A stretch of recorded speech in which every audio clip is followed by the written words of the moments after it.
Hi, it's Dr. Dave McCreary from POCUS UK, and in this short video I'm going to be showing you how you can use POCUS to identify features of bowel obstruction. So we have two cases, the first of which is a 15-year-old boy who had autism. He was physically fit and well, but was suffering with worsening constipation over around the last 3 to 4 weeks. In this case, he hadn't opened his bowels for around 10 days when he presented with a large distended abdomen, as you can see. So I started my assessment in the right upper quadrant using the curvilinear probe, which would be what I would typically do for an abdominal scan. And this might be the appearance that I'd expect to see. We can see liver, you can see some diaphragm and kidney below it. And instead, when I placed the probe here, I got some very unusual appearances. I couldn't really appreciate any anatomy. I've described this as right flank, really, because I wasn't convinced that I was seeing my normal structures of the right upper quadrant. But in fact, that's where I was. I was seeing what I thought was the bright outline of bowel wall loops, and then beneath that, a sort of granular appearance, possibly consistent with stool. I wasn't truly convinced at any point of free air or large amounts of free air, which would give a typical A-line pattern with a reverberating bright line throughout. Again, in the left upper quadrant, I would expect to see some spleen and kidney and diaphragm and lung. And in fact, all I got was this very unusual appearance. I couldn't appreciate any true anatomy. I could just see, again, the brightness of a bowel loop. And then what I felt behind it was appearances of stool. So this kind of mix between clean and dirty shadowing behind it, where everything else is just obscured. Again, there was no obvious anechoic free fluid in large amounts that I could appreciate.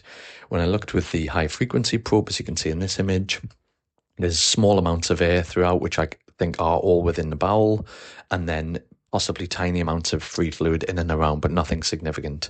This was the child's scout film for his CT scan, which revealed some extremely distended bowel loops. And then again, on the transverse views on CT, we can see massively distended loops of bowel mixed in with stool, but thankfully no evidence of pneumoperitoneum from perforation and no evidence of any free fluid, also as consistent with the POCUS findings. So this was very much a case of a large bowel obstruction identified on POCUS. It was clear that I would require a secondary CT scan for surgical planning. However, this was something that I was able to justify fairly readily based on the very, very abnormal appearances on POCUS.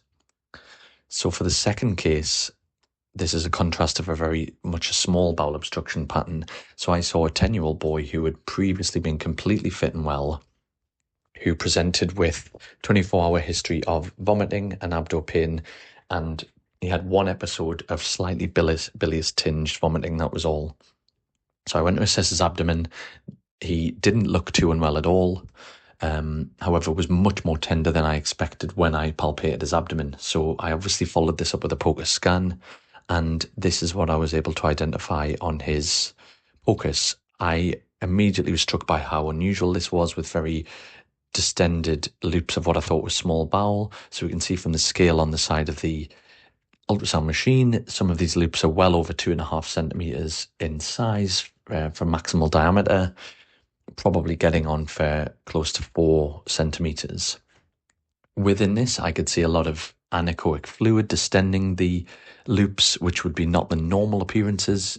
Small bowel loops normally just contract away, peristalsing, showing the obvious mucosal folds and little bits of air at times, but very much not being fixed and fluid filled. That struck me as completely abnormal.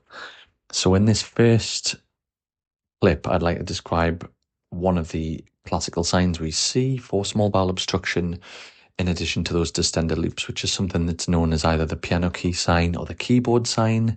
And this is highlighted by the arrow, whereby we see these intestinal mucosal folds known as valvulae conjuventis or pleo circularis, projecting into the lumen of the small bowel. So this is demonstrated usually as a result of the interface between the anechoic fluid within, and which ultimately just highlights the mucosal folds that are regularly there. So we can see them much as you would on an abdominal x-ray film. We used to describe it as a stack of coins for the valvulae conjuventis. So in all of the views here, I could see very distended loops, fluid filled, and on the next image, there's another sign that we can often see in small bowel obstruction, something called the tanga sign. And this is where we get these little triangular pockets of interloop fluid highlighted in all of the different clips here as sort of triangular pockets with sharp corners, implying that there's likely obstruction. Doesn't always imply perforation. And again, this was a child who I'd know I'd need to be calling the surgeons on and considering further imaging for. In this final clip, it highlights quite a nice third sign, which you can sometimes see, which is where there's either no peristalsis identified or an ineffectual peristalsis. We describe this as the to and fro sign, where we see intestinal contents moving slightly back and forth, very sluggish manner. It basically looks, as described, like a very ineffectual peristalsis. I think one of the best examples I've found was on someone else's video, so thank you to POCUS because I've borrowed this from them. And again, it just shows this very, very slow moving intestinal contents back and forth with otherwise fixed distended loops of bowel. This was the child's CT scan, again showing fluid within all of the bowels, and no evidence of perforation at this stage.